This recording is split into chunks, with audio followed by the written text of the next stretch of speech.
Hey everyone, I'm the Canadian Lad, and today I watched Matt Reeves' The Batman at 0.25x speed and found 13 new details that you may or may not have seen before. By the way, it's now 2023 and a great time to set resolutions or intentions for the year ahead. Things like keeping more organized or making sure you're securely browsing the internet using a VPN. There's seriously nothing worse than becoming a victim to an online attack, or losing your data over something that's easily avoidable by getting a VPN. I love NordVPN, specifically because I can connect to up to 6 devices at once, from my computer, phone, or tablet, or even Android TVs. And did you know that you can actually route traffic through 2 VPN servers, but double the encryption capabilities? As we all know, using a VPN helps grant you access to movies, TV shows, or even games that aren't available in your country by changing your virtual location. Hey look, my computer thinks I'm in Spain. So if you want to try out NordVPN, visit the link in my description or head to nordvpn.com/CanadianLad to get a 2-year plan plus an extra gift. Try it risk-free now with the 30-day money-back guarantee,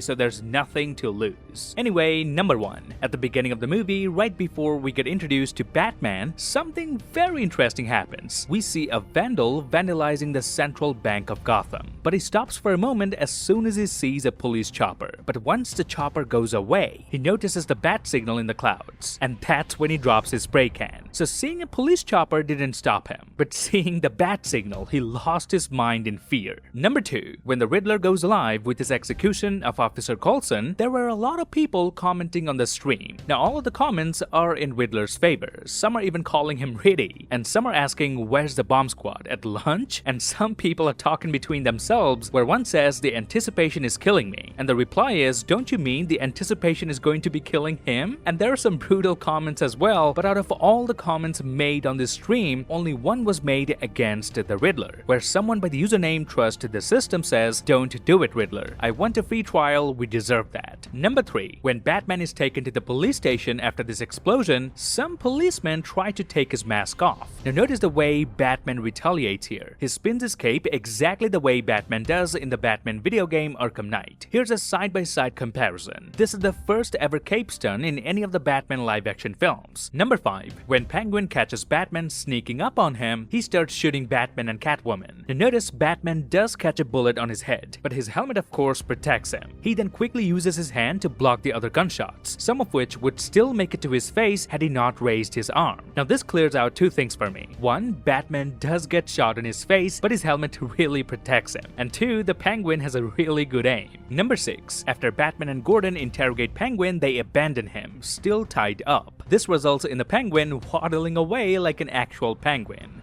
You gonna tie me? How the hell am I supposed to get out of here? Number 7. Bruce Wayne keeps track of his progress against crime in a diary titled The Gotham Project, and the voiceover near the beginning of the movie turns out to be Batman's thoughts as put down in his journal. Now in Grant Morrison's The Black Casebook, Batman also keeps a record of his cases, so no one can accuse the Dark Knight of not being diligent. And just today, James Gunn has announced The Brave and the Bold, inspired by Grant Morrison's comics. This will be the DCU's new Batman and Robin in this unusual father-son story. Number 8. At the beginning of the film, when Alfred helps Bruce decode one of Riddler's ciphers, Bruce had actually just woken up from his sleep. Now if you notice, when Bruce comes towards Alfred, the sunlight directly hits his face, and for a split second his eyes struggle to adjust to the sunlight, and that's why he puts his glasses on even though he's inside his own living room. This subtle piece of move indicates just how much Bruce has lost himself while trying to be Batman. He has been Batman for so long that he hasn't even stepped out in broad daylight as Bruce Wayne, and when he does, it hurts his eyes. This was very good acting from Robert Pattinson. Now I'd also like to mention the fact that when Pattinson's Batman steps outside in daylight, he's never in his complete Batman costume. He hides his face either with a helmet or a scarf, and wears eyeshade, never the full costume. This is directly taken from Batman Year 1, where he made a point of never wearing the Batsuit except at night. Number 9. When the Riddler is caught by the police in a corner diner, they find several ID cards in his pocket. One of them says Patrick Parker, which is an alias that he also used in the comics. Number 10. When attending the mayor's funeral, Bruce Wayne is seen driving a 1963 Corvette C2. Now in the 70s, popular Batman comic book artist Neil Adams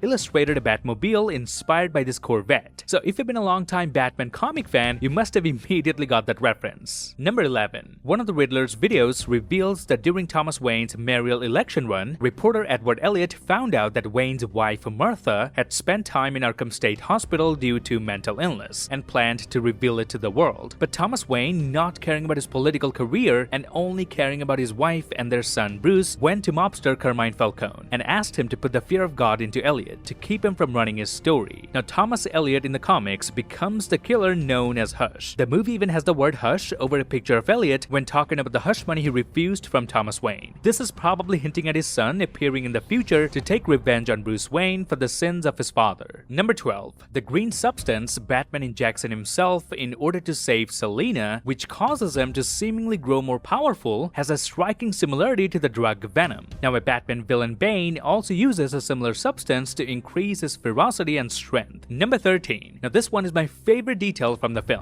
If you've seen the movie, you know already that towards the end, the Riddler aka Edward Nashton sniped Carmine Falcone from his apartment window. But what if I tell you the fact that Edward Nashton lived here, just across the street from the Iceberg Lounge, was already revealed in the 31st minute of the movie? That's right, when Selina takes a taxi home, we get a wide shot of the scene. And there, if you pay attention, you'll be able to see Edward Nashton taking photos of the Iceberg Lounge. So if you think about it, had Batman investigated these pictures enough, and had he tried to figure out where exactly Riddler took these photos from, the movie would have been over in 30 minutes, and Batman would have been the best detective in the world. Now, there are a few more details that I noticed which aren't exactly visual details, but very crucial points of the film that makes this movie one of the best Batman movies ever made. And for me, one of the best part of this film is when criminals stare down a dark alley in fear, expecting Batman to appear like a monster from a horror movie. In fact, Batman says it himself in the movie, and I quote, "They think I'm hiding in the shadows, watching, waiting to strike. I am the shadows." And come to think of it, this is the first ever Batman movie where Batman never really fought the main villain one-on-one. But 90% of the audience don't realize that. That's how good the story was in this film. It didn't require a scene where Batman fights Riddler. Now, although the Riddler goes after corrupt officials, he also thinks Gotham should be cleansed for its sins, which is why he bombs the seawall, flooding the entire city. It's a bold move because it has huge ramifications for Batman Part 2, and Matt Reeves, the director of the film, took inspiration for this from 2013's Batman Zero Year Comics, where the Batman at the start of his crime-fighting career has to deal with the Riddler, who floods Gotham by blowing up the reservoir. And that's it. This would be my breakdown of Matt Reeves' The Batman. Now, if you like the details I just showed you, please give me a thumbs up, grab the subscribe button, and turn notifications on. Follow me on Instagram and Twitter to get updates about my videos. Till then, I'll see you lads in the next one.